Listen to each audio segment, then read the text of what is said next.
Hey guys, Brian from Boas here. Well, it's been a really busy last month or so for me, and one of the things I've been busy with, of course, is getting my baby boas established and ready for their new homes. And I'm really happy to say that as of now, all of my 2023 babies are ready to go to their new homes.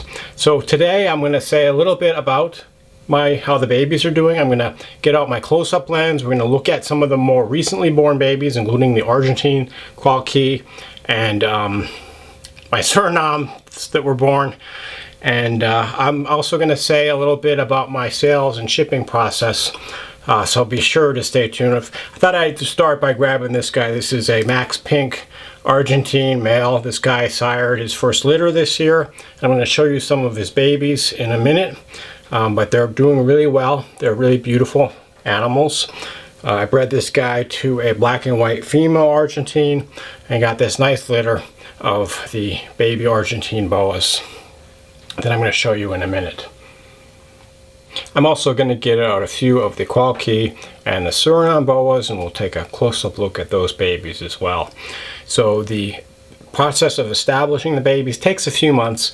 I need to make sure they're all really well established and healthy before they go out to their new homes. I want them to be feeding at least 3 times, if not more.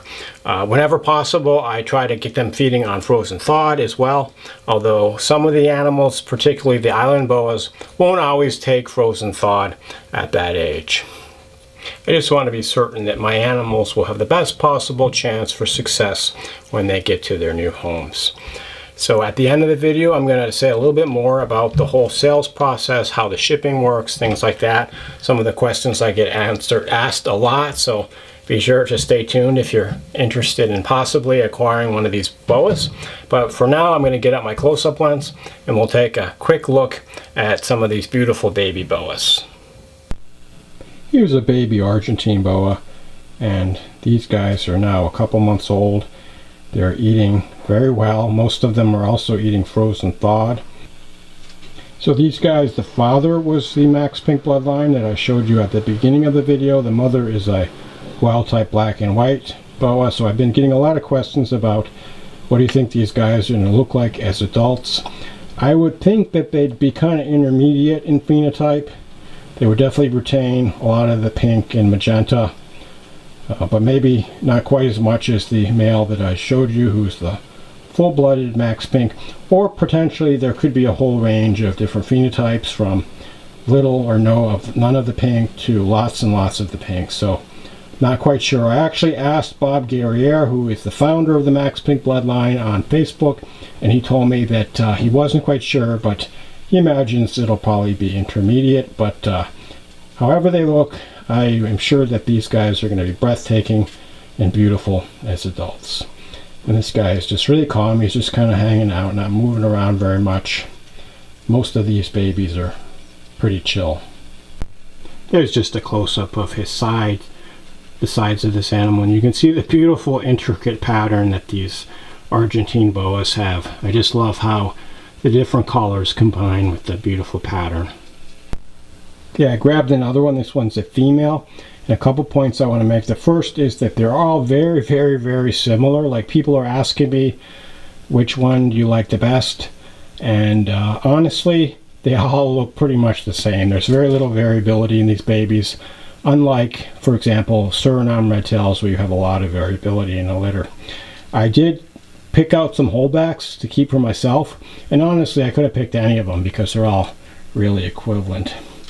And so the other thing I wanted to say is some of them do have the little hissy behavior that these guys are known for as babies, but they just hiss. They don't actually bite. It's kind of comical. They're not unlike some Central American boas and Tarahumara boas. They do this hiss, and again, it's really just for show. They don't bite. This one was hissing when I picked her up, but she seems to have stopped. I was hoping to capture some of the hissing on camera. This female seems to have stopped hissing, but the hissing is just for show. As I mentioned, I actually picked boas up while they were hissing, put my hand right in front of them. Probably not the best idea, but they don't even strike, they just hiss. It's actually quite comical. But you can see this female looks pretty similar to the male I just showed you. overall the same types of colors and pattern, just beautiful looking animal. And I think all the babies from the litter look pretty similar, so whichever one you pick, if you do want one, I don't think you'll be disappointed. And there's just one last close-up shot of this beautiful female Argentine Boa. I'm actually not going to get out anymore because, as I mentioned, they all pretty much look the same. Next, we're going to look at some of these baby Locality Dwarf Boas. These are a Dwarf Boa from a small island off the coast of Belize, and they get to be about 4 to 5 feet as adults. So a great boa if you're looking for one that doesn't get too big. So these guys are now close to 2 months old and all doing really well. They're feeding on live fuzzy and hopper-sized mice. They're not taking frozen thawed yet. I find it's kind of difficult to get these guys eating frozen thawed before they're about 6 months old or so. So I will try to get them to eat frozen thawed, but please make sure to ask if you're interested, because you may have to feed them live, at least for the first few meals. So these animals have this almost aneurystic look to them, lots of grays and browns and a little bit of reddish towards the tail. They're one of my favorite of the dwarf boas, and I really enjoy working with these guys. This one unfortunately isn't really cooperating nearly as much as the Argentine, and she's not holding still, so I'm going to put her back and grab another one. Here's another one. This guy is a male, and you can see he looks quite a bit lighter, but they do kind of get darker and lighter during the day, so this is kind of his light phase. This is one of only 2 males in the litter. There was a litter of 7 babies. These guys often have small litters, especially for a first-time mother like mine was. And I just got the 2 males and 5 females.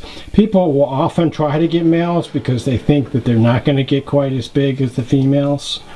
And that might be true, but remember, the females are getting maybe 5 feet max, so the females are not going to get that much bigger than a male. So if you can't get a male, because I imagine they're going to sell it really, really fast, then the females aren't going to get that much bigger, if at all.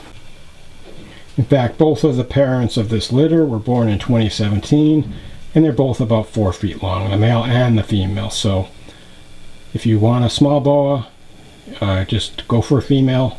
It's not going to get that big because unfortunately I don't have many males, and I expect the males to sell super quickly. So with that, I'm going to put this guy back, and since these guys are all pretty similar looking, we'll move on to the next type of boa.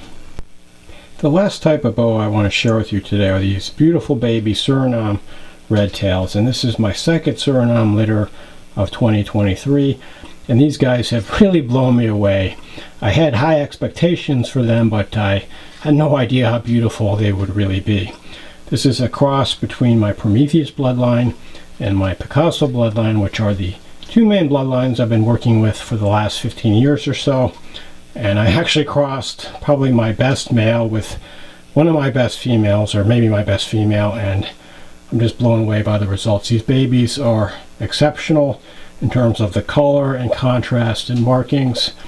They're just so gorgeous.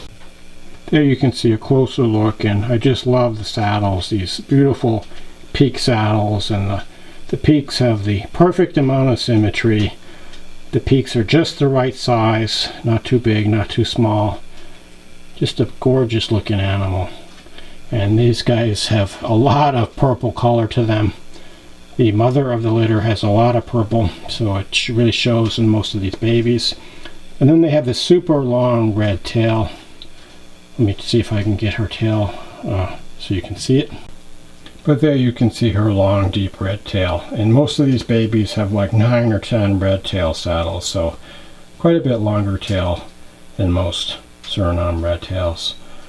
But this one is just really beautiful looking.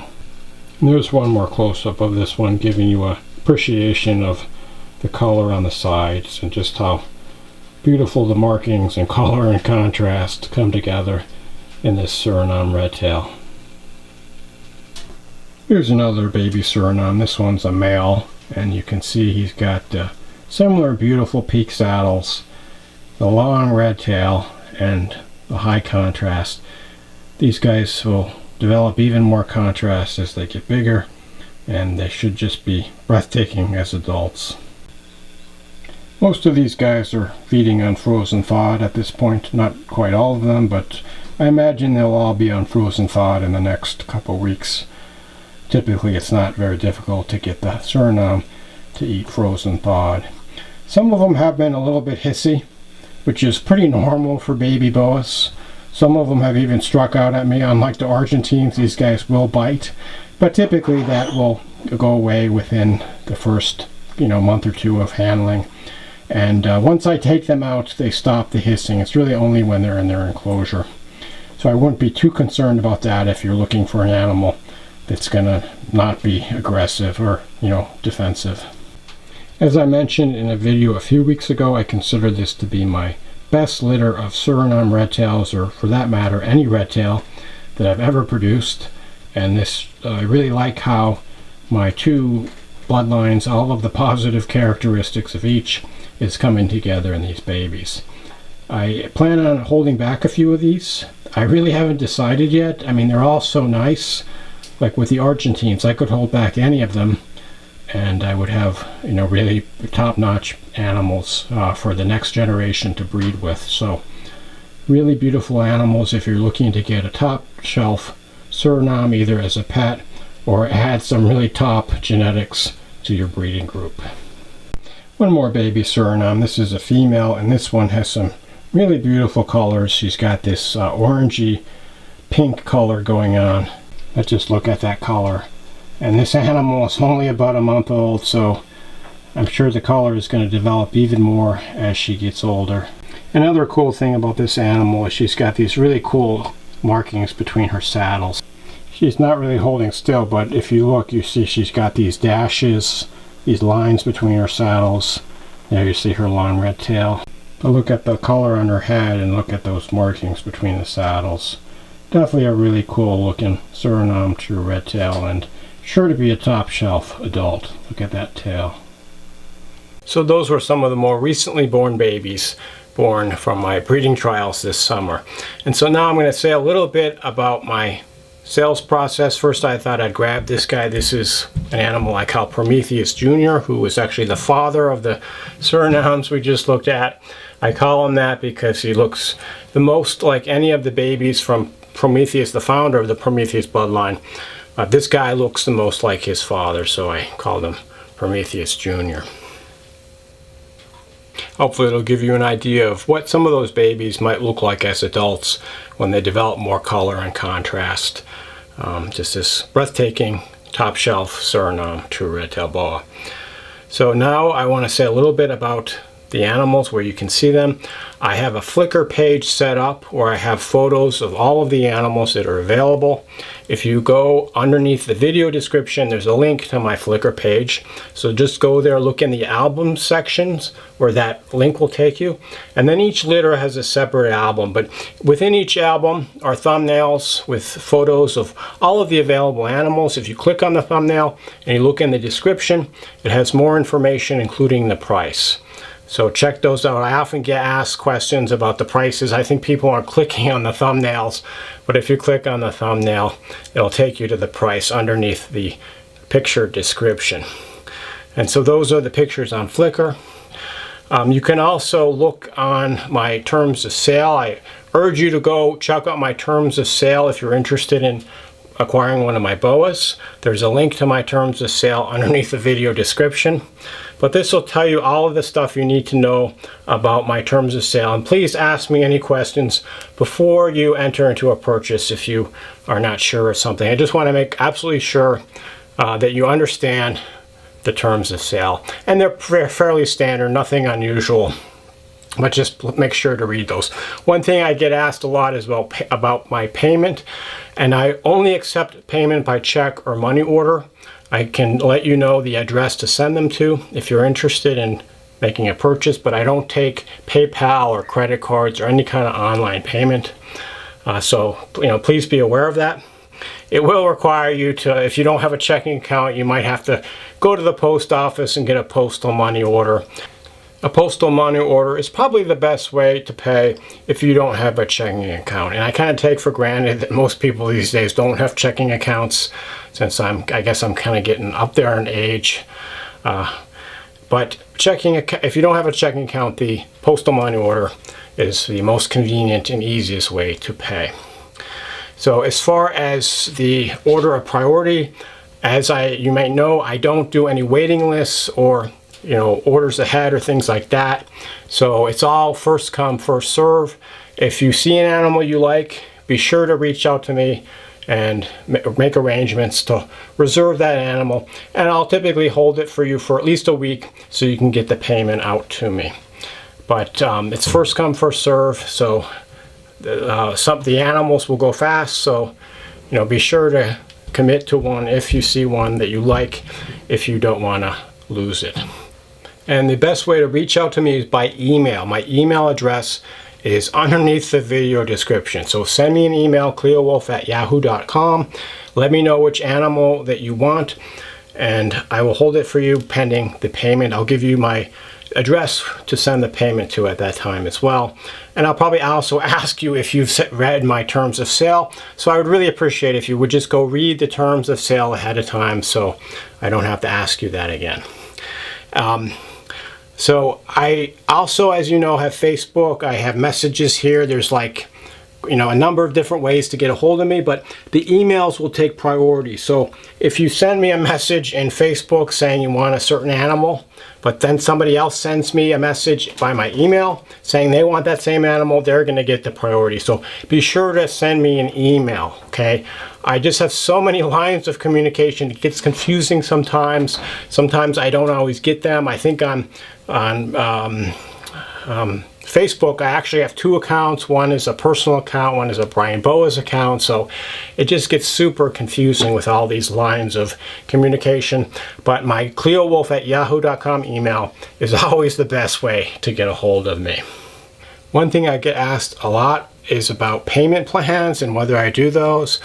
And so I will do payment plans in some circumstances, not all circumstances.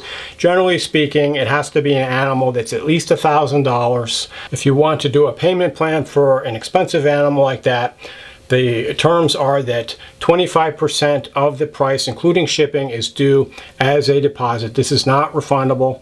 So if you end up backing out of the payment plan, you don't get that 25% back. The remainder of the amount, the 75% balance, is due in 2 months. Okay, and at that point, once payment has been received in full, the animal will be shipped out to you, provided that the weather is not too hot or too cold. If the balance has not been received in 2 months, then there's going to be a $10 a week per animal fee to maintain the animal, because I still have to care and feed for all these animals. And in the past, when I've done payment plans, I've had people really kind of abuse it. They tell me up front, well, yeah, I'll pay off within 2 months. And then, 2 months comes and goes, and, they have all kinds of excuses. And then, I end up having the animal for several months after that. And it's just a lot of keeping track of stuff. So it ends up being a huge amount of bandwidth caring for all these animals that people are supposed to have already paid off.